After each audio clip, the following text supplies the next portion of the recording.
Hello and welcome to a midweek episode of the TSM podcast, alternatively known as Just the Tip. Of course, my name's Ashley Green and I'm joined by the wonderful co-host and my best friend, that is Aidan O'Sullivan. Today we're going to be talking about something really interesting actually happened to me recently. It happens to us all of the time and it's about revealing difficult information. Aidan, what do we mean by that? Well, difficult, it can mean a lot of things. So, for example, and again, you're more than welcome to think of any examples, like do the whole put a finger down competition thingy, hold 5 fingers, whatever, moving on. So we're looking at things that are just utterly rude pieces of information, just inappropriate information for the situation, offensive things. We've had all sorts of swears and so-and-sos just by that guy who thinks they're trying to be funny. Things that are just out and out unclear. So you might be peeking a billet and the writing is awful, somebody's handwriting is terrible, and they ignored your comment of write that in block capitals or anything like that. You might not actually know what the thing is, like what the actual piece of information is, and as a result revealing that, how do we navigate all of those different examples and actually revealing that information? Because again, at the end of the day, if you reveal something and it's exactly it's going to feel like a little bit like you've peaked it. But to give some actual examples, I've got a couple of stacks here of like billets that I've kept from just close-up gigs. I've got another load from stage performances and things. But to read you a few examples, these are words that people have genuinely written in my shows. There's a bunch of different things. So we've got balloon, road, pigeon, my first word, flying pigs, because why not? Suprachiasmatic nucleus, that's another fun one. Imagine trying to reveal that and you don't know what it is. Kismet, jukebox, sex, raffle, truffle, Freud. I've got some weird audiences, but the point is there that there's at least one or two pieces of information that even I struggled with in terms of revealing, and I'm sure the same goes to a lot of other people. So, Ashley, how do we navigate this whole process of there's an awkward thing on a billet, what do we do? Well, that's the thing. Look, at the end of the day, you pass a billet to someone, write a word on there, write something on there, they hand it back to you, and you get the secret peek, and you think, bugger. Like you said, you don't know what it is, or you think, oh, bugger, that's incredibly rude, very offensive, I can't ever say that.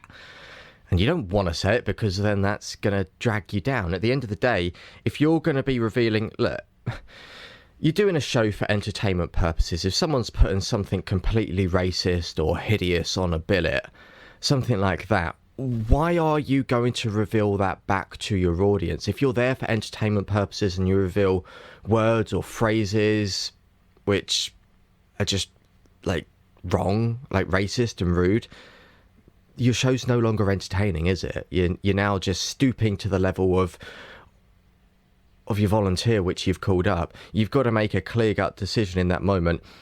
I'm not going to reveal this. Not going to do it. We'll come back to what you do in the back end of this episode.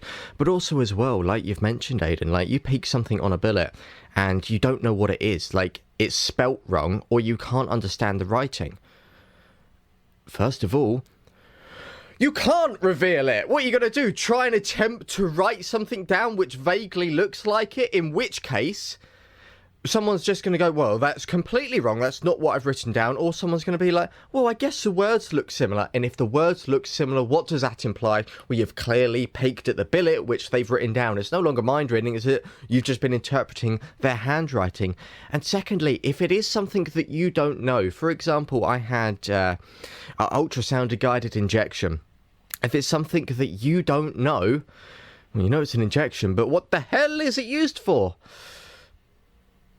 If you go and reveal it, you can't add any mind-reading process in there in terms of using your intuition or psychological abilities or whatever your other abilities are to determine that information. You can't use any process because you don't know what the final thing is that you're guessing. Yes, you know what it is written down, but what the hell is it? How can you add in process to get there? And therefore that takes the fun, interesting stuff. For anyone that's read our 10 Tips to Improve Your Mentalism PDF ebook that we've got, you'll know that the main part of the mind reading entertainment is actually in the process. It's not in the revealing of the information. That's like the wow to da moment, but people get really captivated by the moment leading up to it. And if there is no moment leading up to it, then it's a bit bland, it's a bit linear and a bit boring, like most other mentalism out there. So if you don't know how to get to it, then it's going to be a bit difficult to reveal as well. And the other point which I see mentalists and magicians fall into a lot is when they go, okay, there's no mind reading process that I can do here, but I know what the letters are. Let's come out of character a second. I know I'm a psychic, intuitive mind reader that picks up on physical objects and I'm able to divine what the physical object is, but I know what the letters are, so I'm now going to change into a psychological character. You, madam, can you think of this word? Can you imagine the first letter in there? A, B, C, D, E, F, G. Ah, this is an E. Think of the second letter. And now you've gone from a psychic to a psychological, and now your character is jarring, and it just brings your whole performances down. Your audience can't actually understand what you're doing.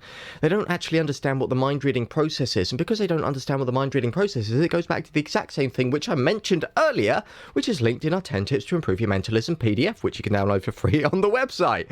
But you get the point here. It's bringing everything down. A, you're going to reveal something which is a bit racist or rude, or you're going to reveal something so bang on, so bang specific, or the word looks similar that everyone just goes, that is really clever. How did he know what you've written down? He must have looked at it somewhere. It's obvious. It's not psychic powers to guess ultrasonic guided injection. He's clearly looked at it. Or finally, you just can't do it. You physically can't do it. Like, these are really the main three scenarios which you fall into. And you've got to make a clear-cut decision of what you're going to do in that moment. And it's got to be the right decision. You've got to make sure you don't jeopardize your character, and you've got to make sure you don't offend anyone in your audience, because if you do that, then entertainment is brought down, especially if you start offending people with racist and rude comments. You don't want to do that. You don't want to stoop down to the same level as your audience. With that in mind, Aidan, people are probably thinking, oh my gosh, the fear of getting someone to write something down. What do I do if I can't read it? What do I do if it is rude? What would you do?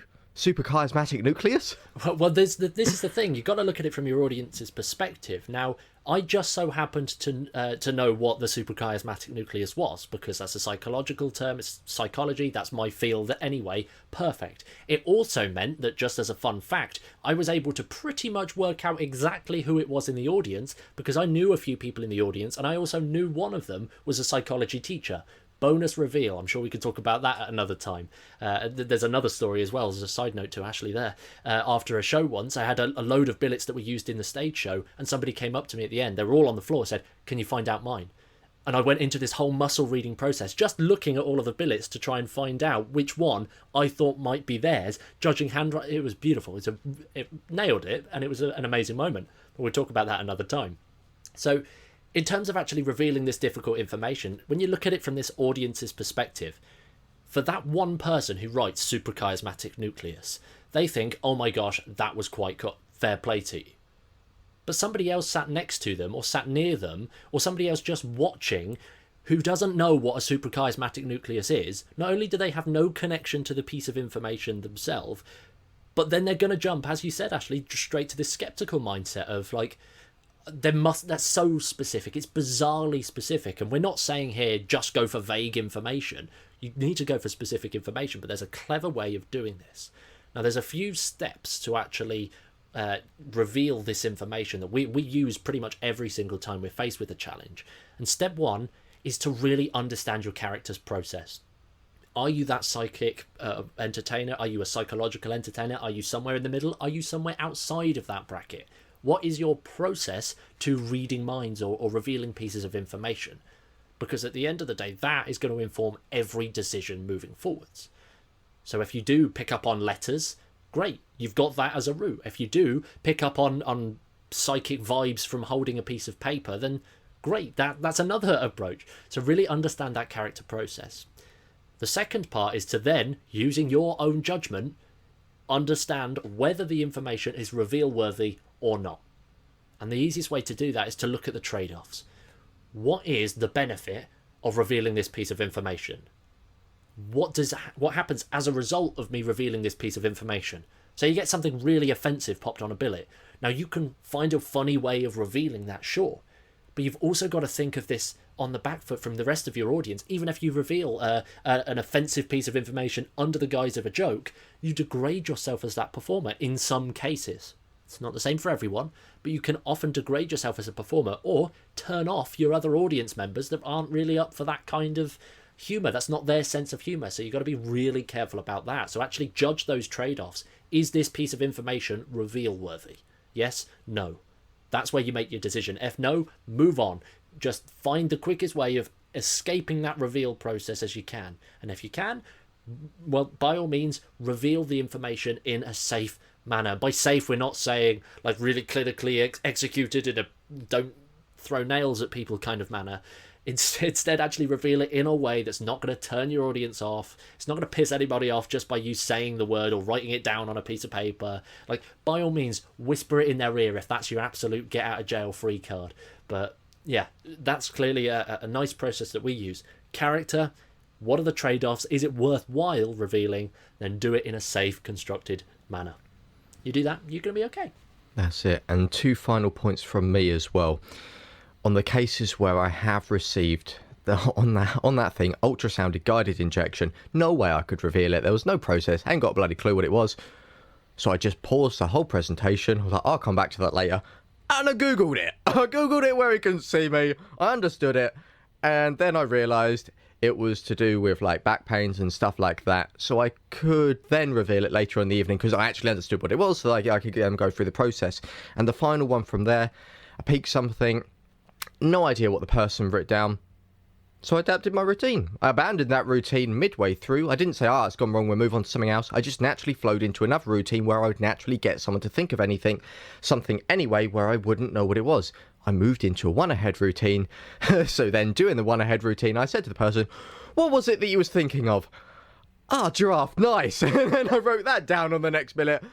I needed him to confirm what he'd actually written down because I hadn't had a bloody clue. But you get the point. You can sometimes adapt and move on as well if you can't see what these things are which your audience members have written down. But there's a few ideas for you so that next time you have this in your performance, you don't get stuck, you don't offend anyone, and you don't look like a muppet on stage.